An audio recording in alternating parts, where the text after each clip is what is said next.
और इस वक्त की बड़ी खबर का रुख करेंगे जो कि महाराष्ट्र से आ रही। महाराष्ट्र से इस वक्त की बड़ी खबर, आज तमाम सरकारी दफातर में भगवा परचम लहराया गया। महाराष्ट्र सरकार ने इस हवाले से हुक्मनामा जारी किया था, जिसके बाद अमलावरी की गई उस पर। अब 6 जून को हमेशा लहराया जाएगा भगवा परचम। आज ही शिवाजी महाराज की हुई थी ताजपोशी। तो इस वक्त की बड़ी खबर आपको दे रहे हैं महाराष्ट्र रियासत से, जहां पर आज तमाम सरकारी दफातर में भगवा परचम लहराया गया। दरअसल महाराष्ट्र सरकार की तरफ से इस हवाले से हुक्मनामा जारी किया गया था कि 6 जून को भगवा परचम सरकारी दफातर पर फहराए जाएं। अब 6 जून को हमेशा लहराया जाएगा भगवा परचम। आज ही के दिन शिवाजी महाराज की हुई थी ताजपोशी। तो इस वक्त की बड़ी खबर महाराष्ट्र से आपको दे रहे हैं। इस खबर के बाद सियासी रद्देअमल क्या है वो भी न्यूज 18 उर्दू आपको बताएगा।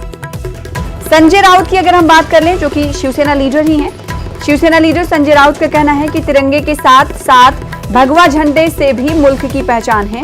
ये महाराष्ट्र छत्रपति शिवाजी का है और उनकी शनाख्त भगवा झंडे से थी। इसके अलावा शिवसेना लीडर संजय राउत ने क्या कहा, आइए आपको सुनाते हैं।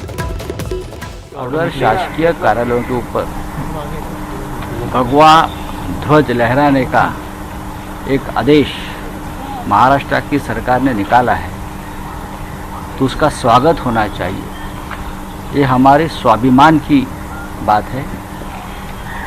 इस देश की पहचान तिरंगे के साथ भगवा ध्वज भी है और महाराष्ट्र के सभी राजनीतिक दल ये निर्णय के साथ खड़े हैं।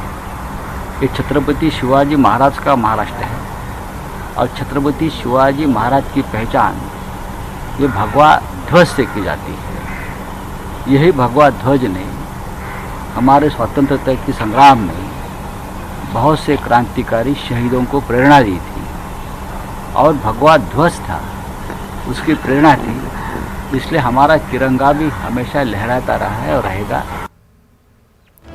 हमारे साथ हमारे नुमाइंदे जुड़ रहे हैं इस खबर पर मजीद अपडेट देने के लिए। वसीम अंसारी, जिनका रुख कर लेते हैं। वसीम, संजय राउत का रद्देमल तो हम इस हवाले से देख रहे थे कि किस वजह से सरकारी हुक्मनामा जारी किया गया। अब सवाल ये उठता है कि ट्रिपल इंजन की सरकार है महाराष्ट्र में, तो ऐसे में दिगर पार्टियों का साथ क्या इस हुक्मनामे पर उनका हासिल है, रजामंदी है या नहीं?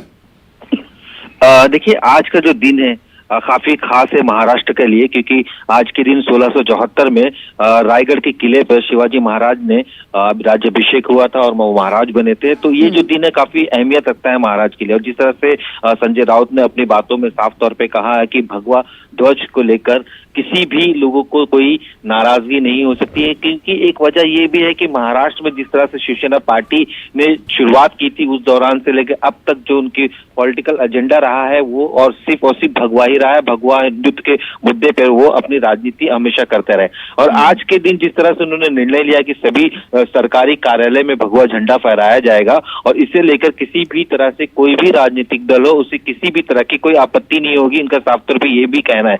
कहीं ना कहीं ये बताने की कोशिश की जा रही है शिवसेना की तरफ से कि महाराष्ट्र में अब भी भगवे को लेकर उनकी जो भूमिका है वो बदली नहीं है।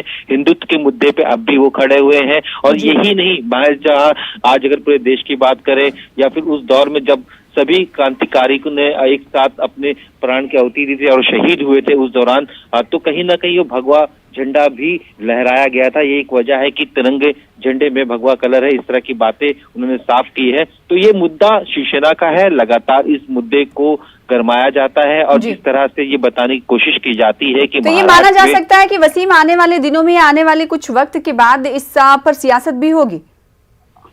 जी जरूर। जिस तरह से देखा गया है कि अक्सर बीजेपी शिवसेना को भगवे झंडे को लेकर बयानबाजी करती रहती है। एक दिन पहले ही हमने देखा था जिस तरह से महाराष्ट्र में अनलॉक किया गया, उस दौरान मंदिरों को नहीं खोला गया, तो बीजेपी की तरफ से लेकर नाराजगी जाहिर की थी और उन्होंने सवालिया निशान उठाया था।